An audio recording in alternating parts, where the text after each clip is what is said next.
தந்தை மகன் தூயாவியாரின் பேராலே ஆமென்.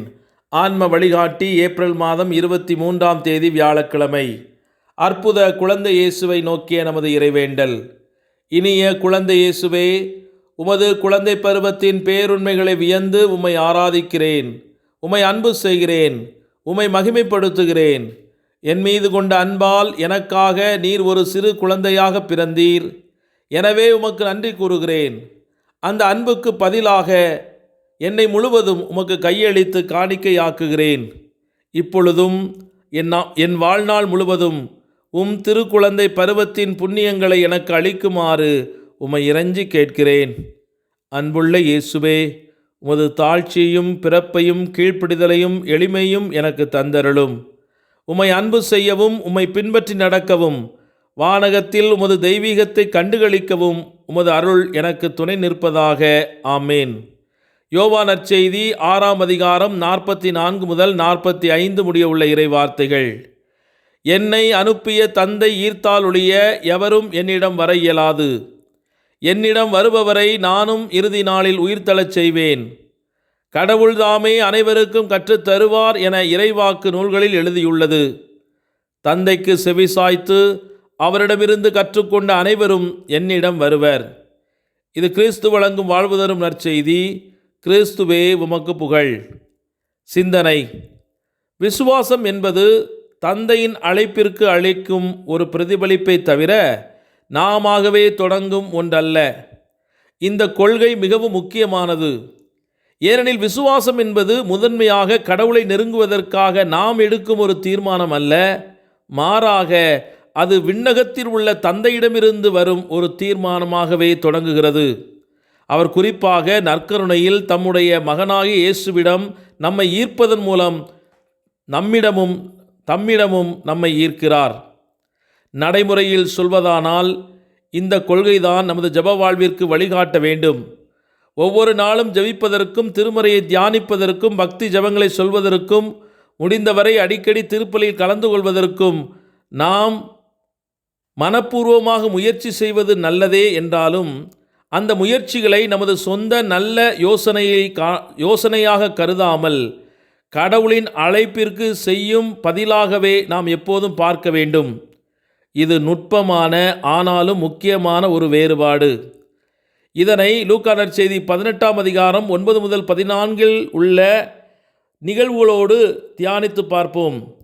பரிசேயரும் வரி வசூலிப்பவரும் செய்த முரண்பட்ட ஜெபத்தை பற்றிய நற்செய்தியினுடைய கதையை உற்று கவனியுங்கள். அந்த உவமையில் பரிசேயன் ஒவ்வொரு நாளும் பல ஜெபங்களை செய்து தவறாமல் உபவாசம் இருந்தான். ஆனால் அவனுடைய ஜெபங்கள் கேட்கப்படவே இல்லை. அவனுடைய உபவாசமும் பலனற்றதாகவே இருந்தது. ஏன்? ஏனெனில் அவனுடைய செயல்கள் கடவுளால் தொடங்கப்படவில்லை. மாறாக அவை அவனுடைய சொந்த செயல்களாக இருந்தன. இதற்கு மாறாக வரி வசூலிப்பவனோ தன் பாவத்தையும் கடவுளின் இரக்கத்தையும் தேவையும் உணர்ந்து தன்னை தாழ்த்தி, கடவுளே, பாவியான என் மீது இரக்கம் காட்டும் என்று ஜெபித்தான். அந்த ஜெபம் அழகாகவும் பலனளிப்பதாகவும் இருந்தது. ஏனென்றால் அது அவனுடைய பாவத்தை அவனுக்கு வெளிப்படுத்தி மனம் திரும்பும்படி அழைத்த கடவுளுக்கு அவன் அளித்த பதிலாகும். அவனும் அவ்வாறே செய்தான். இன்றைய நற்செய்தியினுடைய பாடம் நற்கருணை குறித்த இயேசுவின் போதனையின் பின்னணியில் நமக்கு வெளிப்படுத்தப்படுகிறது. எனவே திருப்பலியில் நாம் பங்கேற்கும் விதத்தில் அவருடைய தொடக்க வார்த்தைகளை நாம் சிறப்பாக பயன்படுத்த வேண்டும். திருப்பலியில் கலந்து கொள்வதற்கான நமது தெரிவு கடவுளுக்கு நாம் செய்யும் ஒரு உபகாரம் அல்ல. மாறாக நித்திய வாழ்வை அடைவதற்கு நமக்கு தேவையான ஆன்மீக உணவாக தம்முடைய மகனாகிய இயேசுவின் திருவுடல், திருரத்தம், ஆன்மா மற்றும் தெய்வீகத்தை நமக்கு வழங்கும் தந்தைக்கு நாம் காட்டும் ஒரு பதிலுரையாகவே திருப்பலியில் நமது பங்கேற்பு அமைய வேண்டும். திருப்பலியில் பங்கேற்பது கடவுள் நமக்கு அளிக்கும் ஒரு அருள் கொடையாகும். அதற்கு நமது பதிலுரை உண்மையான ஜெபமாக இருக்க வேண்டும். விருப்பத்தோடும் முழு ஆற்றலோடும் முழு கவனத்தோடும் அந்த திருப்பலியில் பங்கேற்பதன் மூலம் அதனுடைய பலன்களை முழுமையாக நாம் பெற்றுக்கொள்கிறோம். புனித அன்னை தெரசாவுடைய வார்த்தைகளில், நமக்கு வாழ்வளிப்பதற்காகவே இயேசு தம்மையே ஜீவ அப்பமாக மாற்றிக்கொண்டார். இரவும் பகலும் அவர் அங்கே இருக்கிறார். நீங்கள் உண்மையிலேயே அன்பில் வளர விரும்பினால் நற்கருணைக்கு திரும்புங்கள், அந்த ஆராதனைக்கு திரும்புங்கள் என்று அறைகூவல் விடுகின்றார். புனித புரோனினோவின் புனித ஏஞ்சலோ அவருடைய வார்த்தையின்படி இந்த அருள் சாதனத்தில் என்ன நடைபெறுகிறது என்பதை நாம் ஒரு கணம் கவனமாக சிந்தித்து பார்த்தால், நம்மீது கிறிஸ்து கொண்டுள்ள அன்பை பற்றிய எண்ணம் நம் இதயங்களின் குளிர்ச்சியை அன்பு மற்றும் நன்றியுணர்வு என்னும் நெருப்பாக மாற்றிவிடும் என்று நான் உறுதியாக நம்புகிறேன் என்று வெளிப்படுத்துவார். ஆகவே நற்கருணையில் மெய்யான பிரசன்னமாய் எழும்பியிருக்கிற ஆண்டவரிடத்தில் ஈர்க்கப்படுகிற குரல் தந்தையிடமிருந்து வருகிறது என்பதை உணர்ந்து அதற்கு நம்மையே தாராள உள்ளத்தோடு முழு சம்மதத்தோடு சுதந்திரத்தோடு நாம் கொடுக்கும் விருப்பம் உலகத்தில் மிகப்பெரிய சிறந்த ஜெபமாக மாறுகிறது. ஆகவே இன்று விருப்பத்தோடு ஆண்டவர் இயேசுவை நற்கருணையில் சந்திக்க விரைந்து செல்ல மனம் வேண்டி இறையருள் வேண்டி இணைந்து மன்றாடுவோம். ஜெபிப்போமாக.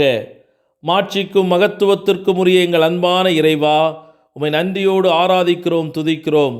உம்முடைய ஆற்றலின் வலிமைக்காக உம்மை போற்றுகிறோம். சாதாரண சாமானிய மனிதர்களையும் உலகம் பலவீனவர்கள் என்று கருதப்படுகிற புறந்தள்ளப்பட்ட மனிதர்களையும் நீர் தேர்ந்து கொண்டு அவர் வழியாக நீர் செய்யும் வியத்தகு காரியங்களுக்காக நாங்கள் நன்றி கூறி உம்மை போற்றி துதிக்கிறோம். மண்ணகத்தை நம்பி வாழுகிற மனிதர்கள் தோற்று போகிறார்கள். ஆனால் விண்ணகத்தையும் விண்ணகத்தின் உடனிருப்பான உமது நற்கருணையும் நம்பி வாழுகிற நாங்கள் எப்போதும் ஜெயம் பெறுவோம் என்ற உறுதியான நம்பிக்கையோடு நற்கருணை பிரசன்னத்திலே எங்களை முழுவதுமாக ஒப்புக்கொடுக்கிறோம். அன்பு ஆண்டவரே, எனது பிரசன்னம் உனக்கு முன்பாக செல்லும், நான் உனக்கு இளைப்பாறுதல் அளிப்பேன் என்று மோசேக்கு கொடுத்த வாக்குத்தத்தத்தின்படியே இன்று எங்களுக்கு முன்பாக செல்வீராக. எங்கள் குடும்பங்களிலும் எங்களுடைய வாழ்க்கை தேவைகளிலும் எங்களுக்கு அமைதியும் நிறைவையும் அளிப்பீராக. செல்லும் இடமெல்லாம் உமது தூய பிரசன்னம் எங்களை சுமந்து செல்வதினால் எந்த தீமைக்கும் அஞ்சிடாதபடி, எந்த வறுமைக்கும் எந்த விதமான சாத்தானுடைய சூழ்ச்சிகளுக்கும் போர் பயங்கரத்திற்கும் இன்னும் பல்வேறு விதமான உலகின் தீமைகளால் நெருக்கப்படுவோமோ என்ற சந்தேக கண்களுக்கு முற்றுப்புள்ளி வைத்து உமது ஆறுதல் தருகிற பிரசன்னத்தால் இந்த உலகத்தை ஜெயிக்கவும், அதன் மூலம் உலகத்தில் எங்களுக்கு அன்பு செய்வதற்கும் வாழ்வதற்கும் நீர் கொடுத்த கொடைகளான எமது பிள்ளைகள், கணவன், மனைவி, உறவினர்கள், நண்பர்கள் என்று எங்களோடு வாழும் அனைத்து சகோதர சகோதரிகளுக்கும் உம்மை போல எங்களையே தாராளமாக விட்டு கொடுக்க எங்களுக்கு அருள் தாரும். அன்பு ஆண்டவரே, உடைக்கப்பட்ட அப்பம் உரு தருகின்ற வாழ்வு தருகின்ற உணவாக மாறியதைப் போல இன்று எங்களையே நாங்கள் உடைத்து மற்றவர்களுக்கு வாழ்வாக மாறிட எங்களுக்கு அருள் தாரும். ஆமேன். எல்லாமல்ல இறைவன், தந்தை, மகன், தூய் ஆவியானவர் உங்கள் அனைவரையும் நிறைவாக ஆசீர்வதித்து புனிதப்படுத்தி வழிநடத்துவாராக. ஆமேன். இயேசுவுக்கே புகழ், இயேசுவுக்கே நன்றி. மரியே வாழ்க. இயேசுவின் இரத்தம் ஜெயம்.